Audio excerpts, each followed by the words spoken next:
Hey y'all, Katie here with MOMnation, and welcome to another episode of Our Love Story. We know being in a relationship is hard, so Dyanna Isel, certified couples counselor, and I talk through different tips and tricks to help you navigate your relationship and get through everyday life. While you're here on your favorite podcast platform, please subscribe to our channel. Or if you'd like to visit us on YouTube and watch the video, our handle is MOMnationUSA. We hope you enjoy the show. What's up, Mom Nation? Good morning. We are back with another episode of Q&A with a couples counselor, Our Love Story. I am Real Estate Katie, and I have the wonderful, the fantastic, the beautiful Dyanna Isel on with us today. Hi. What's up, Dyanna? How are you? Doing awesome. So real quick, totally off topic, but I have to tell you. So I was on somebody else's podcast earlier this week, and I'm so excited. That was so much fun because usually like I'm the one hosting them and I'm never on somebody else's. So it was just a whole different world for me.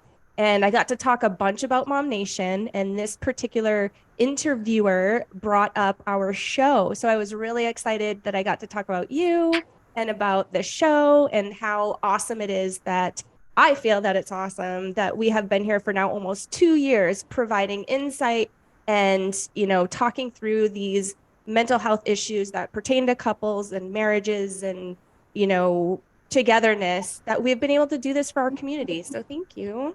I love that. It's awesome. I love being a part of it. Yeah, me too. So let's dive right into it. Let's do it.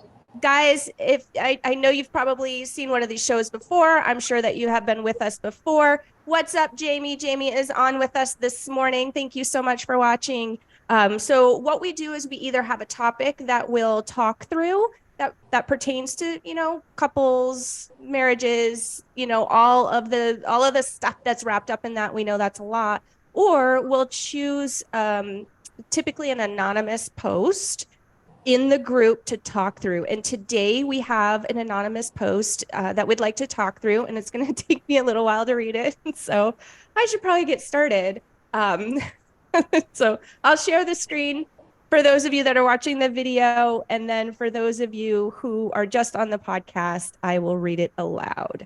So this anonymous member writes, advice needed. My husband and I have been married for just over 8 years. We have multiple kids and have been through a lot: job loss, income fluctuations, running a business together, all kinds of things. We've always come out on the other side stronger. We've reached many goals that would take 20 years in only 5 years. In May, my husband lost his job right after I got a new job in March. Then what started as a "you're better at resume stuff and all the boards, etc., please help me," rapidly turned into, "if you want me to get a job, you need to help me," to "I don't want to talk about job stuff, just tell me when my interviews are." So next thing I know, I'm applying to all these jobs, hand typing out all this resume stuff on all these websites. For months now, I applied for assistance with our bills, which took the pressure off for a few months, but now that deadline is rapidly approaching on October 1st, where the full financial weight is being added back on. I can't support us on my income, not by a long shot. Add in the expectation of all the wife roles like cooking every night, kids, animals, laundry, etc. I'm burnt out. I work from home overnight, and the newest thing is that I'm not dressing attractive enough and I'm never in the mood. I've communicated I'm overwhelmed, burnt out, and under crippling stress. Doesn't put me in the mood because I get anxiety at night over all the stuff that didn't get done. All he ever wants to talk about is doing it 24/7. Follows me around the house, in the car, says I don't think he's a man, and I clearly only love him if he's making money. I try to explain it's not that, just that we are in a critical point and all my energies are in that right now. Now he has resorted to saying he will cheat if he doesn't get it when he wants it. We've discussed restarting our business, but that was literally a full-time and then some job for me. I never got downtime. It caused fighting with us, and I really don't want to do it again unless it's our only option. He shows up to interviews in t-shirt, jeans, and a baseball hat. I try to tell him to dress more professional, review interview questions, etc. He never does, says I treat him like he's stupid and that he knows how to get a job. I adore him. He's a hard worker once he's working, but there's something about when he makes up his mind that he can't do something, he won't. then it's my fault for not being a supportive wife. I also had COVID for 3 weeks and I'm still having breathing issues, so that has piled onto everything else. I finally snapped today when we were going on and on, when he was going on and on for a few hours about how I trapped him in marriage and now refuse to put out every day like I used to, how maybe he needs to start looking around. I've never said anything about him not having a job. I've been super positive about the right job will come along. Finally, I snapped and said, maybe I would be more in the mood if I wasn't dealing with everything alone. Now he's not speaking to me and said the truth has come out that I'm only with him for the money. I've always made same or more than him, though. I'm very close to getting a full-time job since with all that applying I'm doing anyway, and just moved past the entire thing. I'm extremely over it, and after 3 months, I'm at my breaking point. Any advice? Should I call his bluff and continue to push him to get a job or get a full-time job myself? Oof. Yeah, there's a lot going on here. There's a lot. Oh, I feel for her. She sounds very desperate at this point. And alone and unsupported. Yeah. And I mean, I can relate to how that feels at a certain level of just feeling like you're kind of alone and you're drowning. And that's absolutely the feeling that I sort of got from that. Yeah. And a lot of pressure to provide like for your family too. And when it feels like it's all on you for the moment, it's a lot. It's very stressful. So there's a couple things here that I think have to be picked apart. And one is, this type of behavior that he's showing, is this something new? I know she said that once he has it stuck in his head, like there's no like talking him out of it or something like that. But I'm wondering if that's like across all the things, like all the subjects, all the topics, or is it just about this particular like topic that they're having conflict about right now? So I would be curious, like, when did this sort of behavior start? Is this just how it's always been, or has this been something that's been building up? Is it new? I would want to identify like if there's any correlation there to any other life events that have happened to see like what's going on there. The other thing that comes to mind, before we start getting into, I want to further validate her position on this for sure, but I'm sort of wondering if there's a possibility that he might be depressed because of some of the things that he's saying and doing, not dressing appropriately for an interview, sort of projecting a lot of the stuff onto her, having her do it. So there's like a lot of avoidance type behavior there. So there's some avoidance and there's also some projection. And that sort of tells me maybe there's a correlation there, an attachment injury may be related to rejection. And so if I don't put a lot of effort into it, I don't have to worry about being rejected.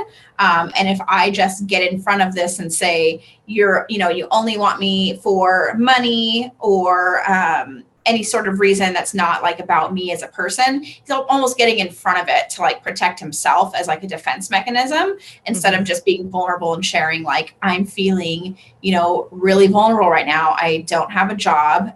She said that he was recently like let go of his job. That's a huge blow to anybody's ego, right? Like now there's a lot of pressure on him as well. And so it sort of feels like he's shutting down, and just like that fear of rejection is just and that avoidance is just causing him to just like completely shut down and push away and project all of his own like insecurities and fears onto her as if like she did them to him.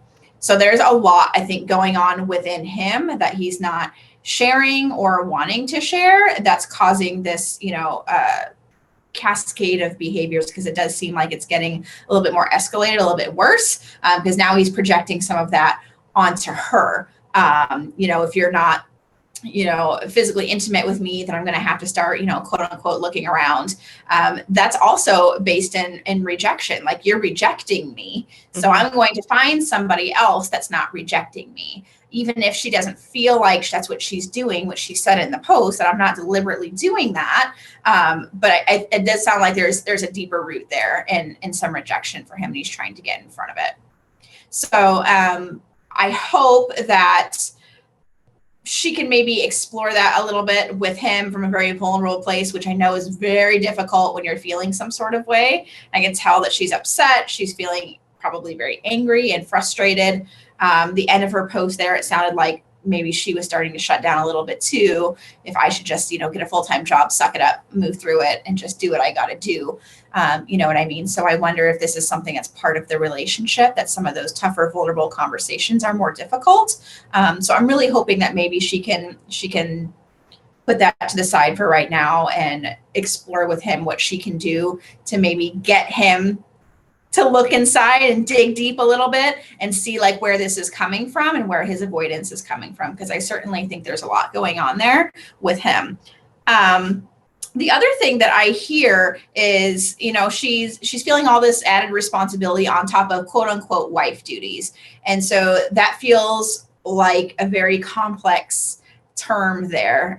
Wife duties, wife roles. Not only is that steeped very deeply in gender, but is that the role and responsibility expected of you in the relationship? Like, what are wife roles? Yes, we know what they are steeped in gender, but in your relationship, like what are your roles and responsibilities? And are those solely your role and responsibilities? You know what I mean? Like, or is that something that you guys have negotiated and compromised on over the years and recalibrated what your responsibilities are in the relationship, and you've just taken them on because we're avoiding a larger conflict, so we're just doing all of it? Or is this something that you guys have agreed upon? If this is what you guys agree upon, this is my role, this is what I'm going to take over, now it's feeling like a lot, then maybe it's time to recalibrate. But it sounds like there might be some resentment already there about these are all of the things that I'm already doing. Mm-hmm. And now on top of that, I've got to sort of hold your hand to get you to file for or apply for jobs and go to interviews and things like that. So it already feels like there was a little bit of an imbalance there, and this just sort of like tipped it over. You know what I mean? So I think that there's a lot to this than just him not wanting to get a job and then him not being happy about the amount that they're physically intimate. It seems like there's a lot of other complex things that are going on underneath there. So I also hear contempt from him, like I'm going to, be looking around, or, if I'm not getting what I want, I'm going to cheat. Like, it sounds like there's just some contempt there where he's trying to place himself above her. And that sort of wraps up into a fear of rejection as well, and avoidance of his own feelings as well. So those are some of the things that I'm thinking about as reading through that post. It makes so much sense. And, kind of back to a couple of things that you said, I, in my relationship, and probably in yours too, and probably in many relationships of our listeners and followers, we do that, right? We have our certain tasks that we handle. Hey, I'm going to handle this, you handle that. But that, I feel, and anyway, in my relationship, it's based on like what's going on. What are the circumstances? So now that he no longer has a job to go to, it may be time, and I don't know if she's done this. This poor girl sounds so tired. But it may be time, right, to have that conversation again and just say, hey, things are not very balanced right now. How can we bring more balance to our duties and the things that we've agreed to take care of? Is that a conversation that you would suggest having? Yeah, I think revisiting, temporary roles and responsibilities in this particular season. But, I think there's also some room for some validation, empathy, even though I think that's the last thing on her list right now, understandably so, because of how upsetting this whole thing has been and how, really mean and contemptuous his words have been. But like, hey, I know that losing your job is tough. Like, not only is that tough, like on us, on our family, being able to provide, but like as an individual, that's so hard. And I can only imagine like the things that you're going through and the emotions that you're dealing with right now. And, you might not feel like yourself right now, but I'm here to help. At the same time, we need to figure out how to navigate this together. This isn't just me. Isn't just you. We need to navigate this together. So if you're doing your part, around the house to help me, while I'm helping you with your resumes and, helping you look for jobs, if that's what she feels comfortable pursuing, then like, I do need a little bit of help in these other areas, because I feel like that's only fair. That's only balanced. So I do feel like that's a good time for that conversation, just with a little bit of validation and empathy, and some room for her to talk about how this is affecting her as well. Not to take away from his experience, but like, like, I understand. Like, I may not understand what this experience has been like, you know, losing your job as like the dad, as the provider. Because again, that's very steeped in gender roles too, right? That like the man is like the financial provider. Like, I may not understand exactly how that feels, but like, I'm here for you. I'm here to support you. I also need you to understand we're on the same team. And sometimes I'm feeling like I'm being attacked. Sometimes I feel like I am on the other side. I'm the opposite of you. Like, we're not working together. And that's hurtful. And some of the things that you're saying, I understand that you're feeling some sort of way about all of this, but like, I am not your target, and I won't like let you talk to me like that, you know? So like, let's work together, but we need to continue to treat each other with respect, bare minimum. Totally agree. Another thing that I wanted to kind of pull out from your initial sort of assessment is, so let's talk a little bit more and go maybe a little deeper about the potential reasons why he is putting it on her to find him this job, to put all the work into it, to build his resume, do all of the communications, set everything up, and then he's coming to the table not prepared, not in his best. I mean, would you say that that's a good description of what's going on? Well, if she's finding the job, applying for the job, and he doesn't get the job, well, she also shares responsibility in that in his eyes, right? So, like, the blow of rejection isn't as severe as if he were to find the job, write the resume for the job, apply for the job, like do all those things himself, and then he doesn't get the job. Like, the sole rejection is on him. And so it feels like he's sort of trying to share some of that with her because it feels like it's just too much for him. So he's using it as an avoidance tactic to avoid or put off some of the rejection that might come with applying for jobs, because we've all gotten rejected from jobs, right? Job hunting is stressful. But it sounds like he's just so like deep in his feelings and his experience of feeling rejected and so many other things that he wants to like put that on her to share that with her, you know, and not in like the most complimentary of ways, but he's trying to get her to share some of that rejected feeling so he can say like, see, like, that wasn't a good job to apply for. Like, I know how to get a job, but this just wasn't the right one. You know what I mean? So he's just trying to like avoid his own responsibility and share some of that with her so that he's not the only one being rejected, so to speak. So somebody is in that box with him, basically. Yeah. Yep. Another thing that I wanted to sort of dive a little deeper in, and I don't know exactly how to pose this question, but a lot of times I've seen, whether it be posts or, you know, just conversations out and about or with my friend circle, it seems like men assign sex as like almost their worth or their value. Like, am I making sense? Does it play into their self-worth if they have a active sex life? Totally. That's rejection. Okay. Right? Okay. Like, so you understand what I mean? Yeah, if they're not, you know, physically intimate and to the degree in which they think is, you know, appropriate or that is good for them or appropriate for them, it's rejection, you know, and like it's the most vulnerable way of rejection, right? Like we've talked about before, like if you're not comfortable being vulnerable in the relationship, like with your emotions and communicating and stuff like that, being vulnerable in the bedroom is going to be like so much harder. So if that's the only way that he can be vulnerable, if he's rejected in that way of being vulnerable, that's just like the ultimate slight for some men. That's like not only where they feel like, I wouldn't necessarily say their worth, but it says a lot about them as a man, to be desirable, to be wanted in that way. And I feel like I'm sure it's not all men, right? It seems like I've had a lot of these conversations and I've seen a lot of these posts, and I feel like it's opposite for women. Like, I feel like we don't, as a whole, you know, I'm sure there's women who might feel differently, don't really hold it on a pedestal quite as high as men do. you also have to consider, again, the gender differences of what physical affection means to a lot of men.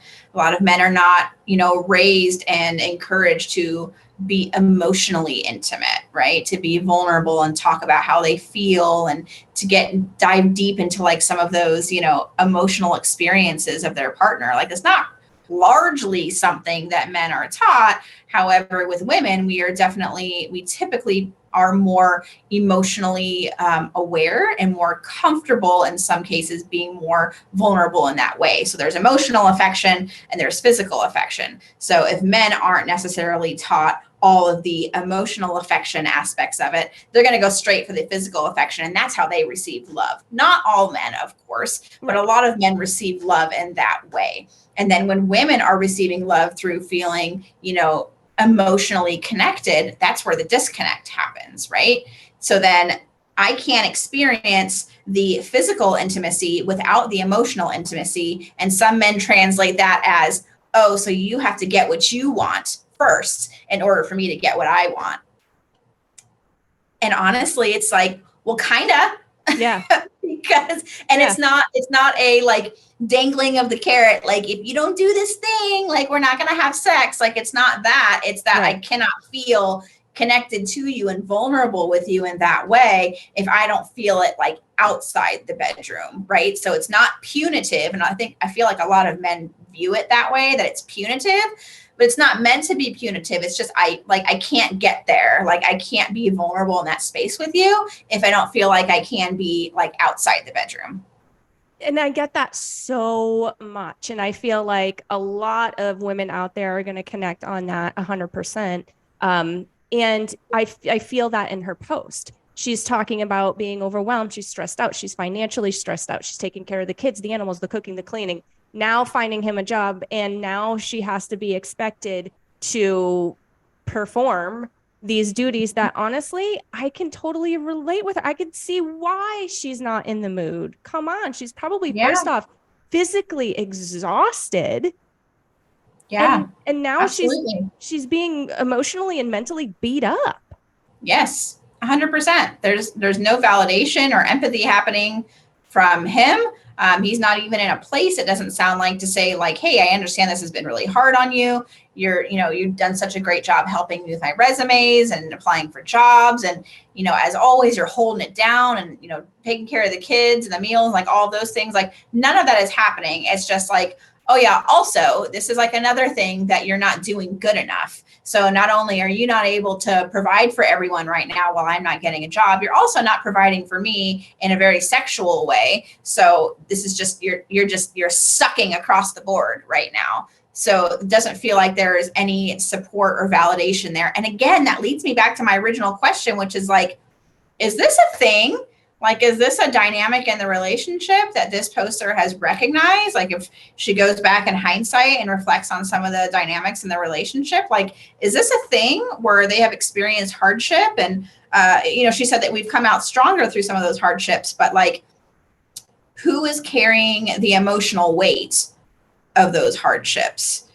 Is it her that's carrying the emotional weight? They get to the other side and now the stress has died down. So now he goes back to quote unquote normal and everything's fine and he's calm and he's great. And so then she's calm and great. And then they're having sex more. It's like, is that the cycle? Mm-hmm. And that's why things come out quote unquote stronger on the other side. It sounds like she carries, at least in this situation, from what I can tell, she's carrying the emotional weight for the both of them until he catches back up to speed and he's no longer dysregulated and then everything goes back to normal. That's a cycle. Mm-hmm. It sounds like funds are tight and, I don't know her situation in terms of insurance and things like that. It sounds to me like couples counseling would be an awesome thing to, to jump down that rabbit hole right now or ASAP. But if she's unable to do that because funds are tight and, it's just not available, the resource isn't available at the moment, what are your suggestions for this poor girl?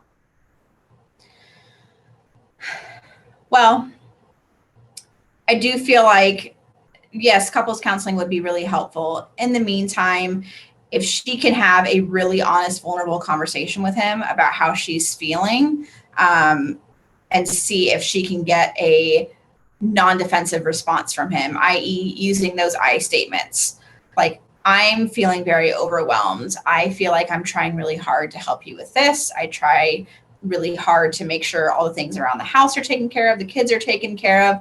Like, I'm feeling overwhelmed and I'm feeling like I'm just not good enough in these areas for you. And that's not a great place for me to be. And so I want to share with you what my experience is, and I want to know how you feel about that. And I wonder if that would allow him some space to not feel defensive, to maybe communicate with her in a more vulnerable way. And maybe that would be her in to that. You know what I mean? Because sure, a knee-jerk reaction might just be like, well, just, screw him and just go get a full-time job so you can take care of your kids and all of that. But that might solve the problem right now. Right. But long-term, that's not sustainable. And it's not going to address the underlying systemic, cycle that's going on underneath there. I hope that he will be responsive and open to that.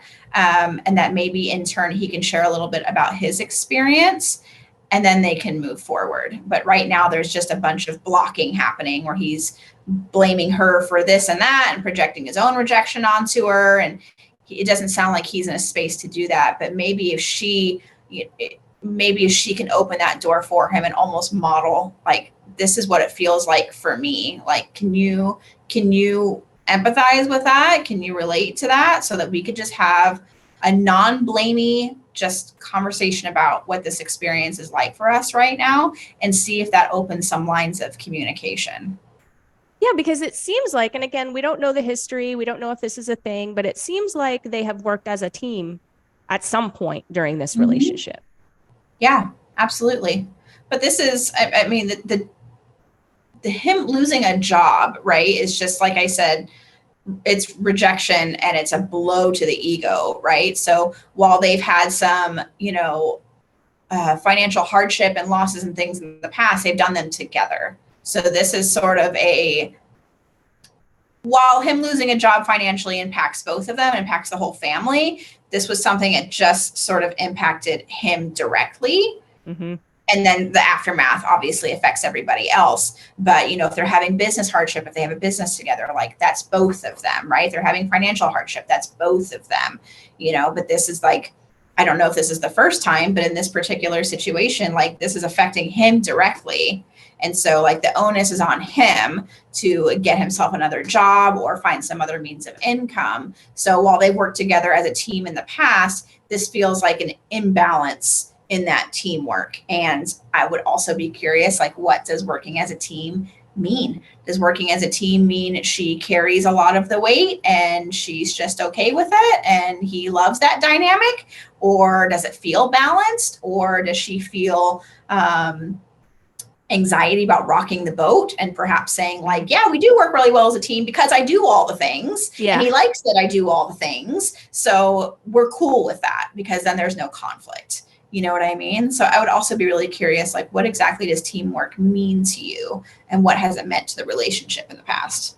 Mm-hmm. Absolutely. Well, my heart goes out to this mama and this couple, this family, as a whole, because when there's tension in the home, we know that it affects everybody in the home. And, I don't know how old her kiddos are, but I definitely feel for everybody involved. So hopefully this helped you out, anonymous mama. And hopefully for our followers, it was an eye opener too. Thank you so much, Dyanna, as always, for being here with us month after month. You are absolutely amazing. And I always appreciate your advice and your insight. If you guys would like to check out any of our past episodes, we've been here almost 2 years now. It's so crazy. Like, I get the chills saying that, Dyanna. It's crazy. It's so cool. I know. It's awesome. So hop on over to our YouTube channel. It is at MOMnationUSA. That is the handle. Scroll down just a little bit. You will see what we lovingly call OLS, our love story Q&A with a couples counselor. Check it out. You will see lots of past episodes that are just as amazing as this one. So definitely take a peek at that. Or if you prefer to listen to the podcast version, maybe run a lot, hike a lot, bike a lot, on your favorite podcast platform. Do a quick search for Mom Nation Talk Radio and like, subscribe, download, do all the things, and you will be notified when we have a new episode that we push through that channel. So thank you so much, everybody. And Dyanna. Thank you. Thank you for having me. Bye. Bye.